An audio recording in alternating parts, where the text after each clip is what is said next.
Hello guys, आज हम लोग पढ़ेंगे अनीमिया ऑफ सीकेडी। अनीमिया बोलें तो अनीमिया होना due to chronic kidney disease. Iron दो तरह के फॉर्म में पाए जाते हैं, एक हेम और एक नॉन हेम। जो आयरन होता है, जो हेम वाला होता है, उसका जो Fe3+ होता है वो ब्लड में होता है, और Fe2+ चाहिए होता है to get transported into the enterocyte. तो ये होता है बिकॉज ऑफ हेम ट्रांसपोर्टर। और नॉन हेम आयरन जो होता है वो होता है ड्यूडिनल साइटोक्रोम बी। Fe3+ से Fe2+ में कन्वर्ट होता है due to duodenal cytochrome B. और डाइवेलेंट मेटेलिक जो है DMT1 से वो एब्जॉर्ब होता है, कन्वर्ट होता है ड्यूडेनल साइटोक्रोम बी से, और एब्जॉर्ब होता है DMT1 से।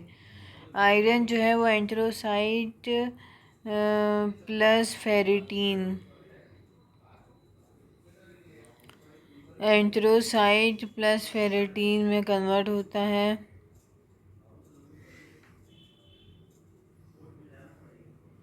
ठीक है, तो आयरन जो है वो एंट्रोसाइट के अंदर जाता है तो वो फेरोटीन से कंबाइन करता है। फिर जो आयरन जो होता है एग्जिट करता है वाया फेरोपोटीन। फिर जो Fe2+ है वो दोबारा से Fe3+ में कन्वर्ट होता है जब वो ब्लड में जाने लगता है, तब वो होता है बिकॉज ऑफ हिफेस्टीन।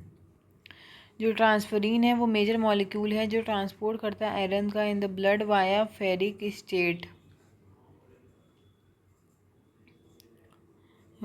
ठीक है, तो हमारे पास आगे फेरोपोटीन, हिफेस्टीन, ट्रांसफेरिन, तीन चीज़ें हैं जो बाहर लेके जा रही हैं। Ferroportin, hephaestin, transferrin. Primary storage site of iron जो है वो होता है लीवर इन फेरेटीन फॉर्म। जो हेप्सिडीन होता है वो मास्टर रेगुलेटर होता है आयरन मेटाबॉलिज्म का।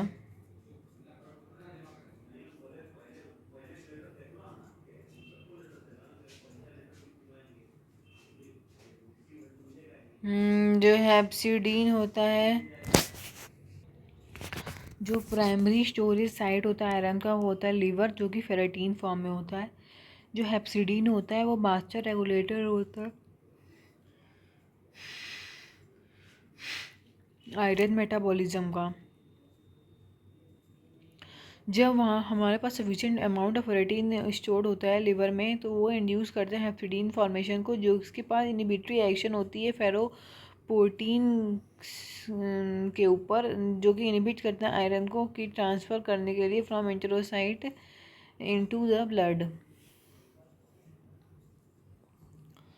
In CKD patient, there is upregulation of hepcidin due to increased IL-6, which stimulates liver to produce hepcidin.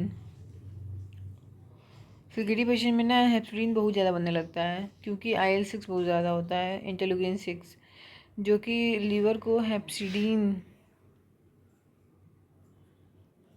Produce करवाने देता है।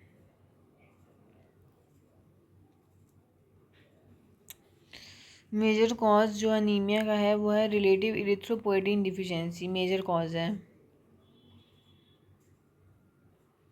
Reduce level of haemoglobin hypoxia inducible factor होता है, जिसकी वजह से एरिथ्रोपोएटिन बढ़ने लगता है। तो एक्चुअल में होता यह है कि हेमोग्लोबिन घटता है तो हाइपोक्सिया इंड्यूसिबल फैक्टर होते हैं, फिर ईपीयू जीन के ऊपर काम करते हैं तो ईपीयू बढ़ने लगता है, तो बोन मैरो के पास जाता है, तो हेमोग्लोबिन आरबीसी से फिर हेमोग्लोबिन बनता है। फिर जो सीकेडी पेशेंट में ये अप्रोप्रिएट अमाउंट में ईपीओ फॉर्म नहीं हो पाता to counter balance haemoglobin deficiency, hence related deficiency हमें देखने को मिलती है। जो आयरन डिफिशियंसी होती है वो भी एक मेजर फैक्टर है, क्योंकि इंक्रीज हेप्सिडीन होता है, कॉम्प्रोमाइज न्यूट्रिशन होता है, सीवियर नोजिया एंड वॉमिटिंग हम लोगों का होता है due to hyper uraemia. Blood loss occurs during the dialysis. Platelet dysfunction in CKD patient. Uremia or vasculopathy.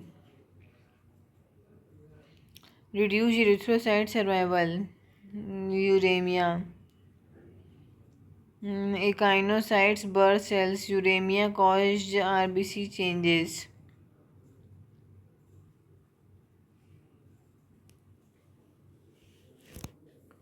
Reduce erythrocyte survival. Uremia. Echinocyte burst cells. Uremia caused RBC changes.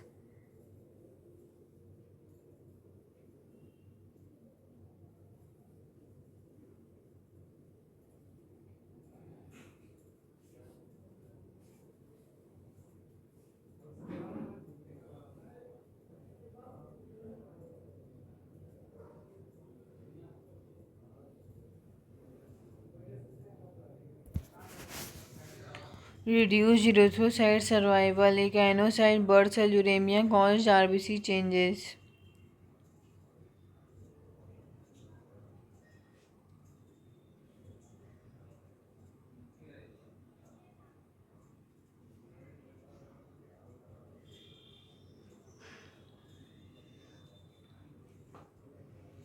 Inflammation, infection, hyperparathyroidism, bone marrow fibrosis, hemolysis, other nutritional deficiencies. Importance of anemia and CKD: accelerate GFR loss, contribute to left ventricular hypertrophy and then mortality.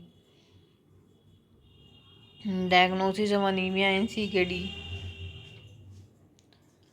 CBC, hemoglobin is low.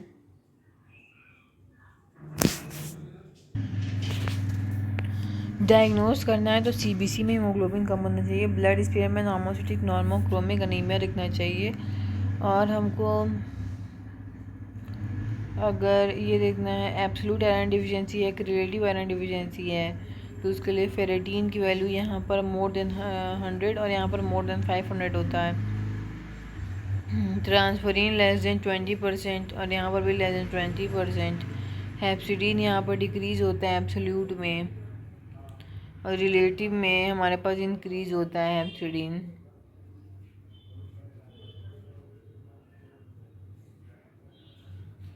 Management drug of choice: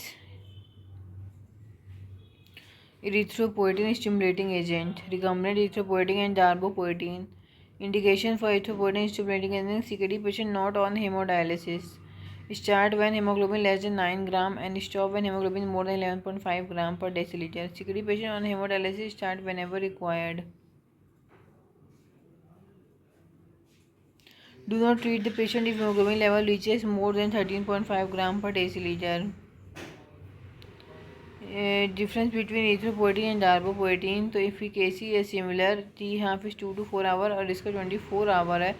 frequency on hemodialysis इसमें average HD session, और इसमें darbepoetin है once a week, और not on hemodialysis इसमें once a week और इसमें once a 2 week। unresponsiveness to EPO और darbepoetin, iron deficiency और EPO resistance।